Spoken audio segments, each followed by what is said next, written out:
rentrer dans les enjeux économiques et écologiques. On va illustrer tout ça en retrouvant Mathieu Chanvillard, toujours à Ilzac, qui va nous présenter Tronox, une entreprise chimique qui utilise le port de l'île Napoléon pour importer et stocker des minerais. C'est installé au bord des bassins. Gilet de sécurité obligatoire, évidemment. On est avec Emmanuel Sibilo. Bonjour. Bonjour. Vous êtes directeur de site chez Tronox, une des nombreuses entreprises qui utilisent ce port. Alors vous, depuis très longtemps, avec une activité un peu particulière, vous y faites venir des sables qui viennent de l'autre bout du monde, on peut le dire, que vous transformez à Tannes en pigments, c'est bien ça? C'est exactement ça. Donc nos minerais partent d'Afrique du Sud et d'Australie sur des sites d'extraction qui appartiennent à Tronox et ils remontent le fil des océans jusqu'à Rotterdam où ils sont fractionnés en barges et ces barges descendent jusqu'au port de l'île Napoléon dans lequel on va stocker à peu près 50 000 tonnes de ces minerais pour l'utilisation sur le site Tronox à Tannes. Alors vous allez nous expliquer dans un instant ce qu'on fait. Ils sont transformés à Tannes, donc tout près d'ici, ces sables. Vous pouvez nous montrer à quoi ils ressemblent. C'est quel type de sable, quelles sont leurs propriétés particulières?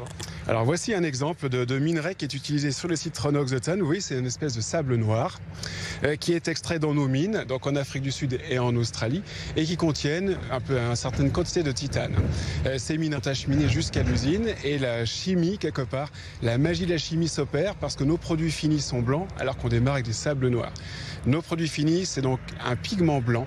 C'est un pigment qui est le plus puissant au monde, le plus utilisé aujourd'hui dans les plastiques et les peintures. Ses propriétés... C'est-à-dire qu'on le retrouve dans les objets du quotidien de nos téléspectateurs. Dans quels objets de chez eux, ils ont peut-être des pigments qui viennent de chez vous? Alors, au mur, dans les peintures décoratives, typiquement, le pigment permet d'avoir un bon pouvoir couvrant du mur, donc avoir une peinture qui a de l'éclat. Et dans les plastiques également, tous les plastiques du quotidien qui ne sont pas transparents contiennent du dioxyde de titane qui apporte cette opacité. Donc on en a partout autour de nous. Petit voyage dans le temps simplement, cette entreprise elle est à Tannes, elle existe depuis très longtemps. L'histoire évidemment de l'industrie orinoise, c'est beaucoup le textile. L'origine s'y remonte quand même en deux mots parce que c'est pas une entreprise toute récente, il y a une vraie histoire derrière. Vous avez raison, l'origine de cette usine, c'est le textile. C'est le plus vieux site chimique qui est encore aujourd'hui en activité. La première pierre date de 1808 pour la fabrication d'acide, justement pour l'industrie textile. Alors le site de Mulhouse le port de Mulhouse sur lequel on est aujourd'hui, donc c'est un maillon, vous disiez, essentiel. Les barges arrivent de Rotterdam, donc remontent le Rhin, viennent jusqu'ici. C'est quoi le ratio? Quel volume on transporte par rapport aux camions ou à d'autres moyens de transport qui pourraient être privilégiés? Le ratio, qu'est-ce qu'on charge sur une barge, qu'est-ce qu'on charge sur un camion? Donc aujourd'hui, Tronox consomme 100 000 tonnes par an de minerais, donc c'est une quantité en masse très importante. Et le transport par fleuve est évidemment le plus intéressant d'un point de vue économique, mais également écologique. Dans une barge qui est au départ de Rotterdam, on va charger 2000 tonnes de minerais, soit l'équivalent de 50 camions qui ne prennent pas la route, parce que bien évidemment la barge utilise le fleuve pour rejoindre le port. L'autre gros avantage du port sur lequel on est, c'est la capacité de stockage. On voit ça en image aussi. C'est évidemment le sable. Ça prend de la place. C'est évidemment beaucoup plus simple pour vous de le stocker ici qu'à Tannes. Bien sûr, pour vous donner un équivalent, 100 000 tonnes de minerais, ça doit être à peu près 48 piscines olympiques. Ça vous donne un peu l'ampleur du volume. Et le site de Tannes est un site en cœur de ville, donc la place y est limitée. C'est pour ça qu'on bénéficie du port pour stocker la plus grande partie de nos minerais. De l'ordre de 30 à 50 000 tonnes sont stockées ici, sachant que le site n'a que 3 à 5 jours d'autonomie.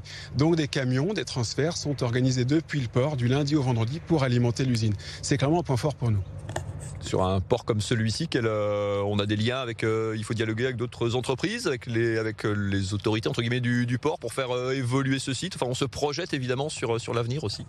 Bon, en 50 ans, l'activité s'est beaucoup développée en volume, mais ces dernières années, on a travaillé sur le port notamment pour développer des stockages couverts de façon à ce que nos minerais ne reprennent pas l'humidité, ce qui permet d'éviter de les sécher dans l'usine et de faire des économies d'énergie, par exemple. Et on travaille aujourd'hui avec le port sur des navettes à organiser entre le port et l'usine pour toujours transporter, je dirais, des matières dans les remorques.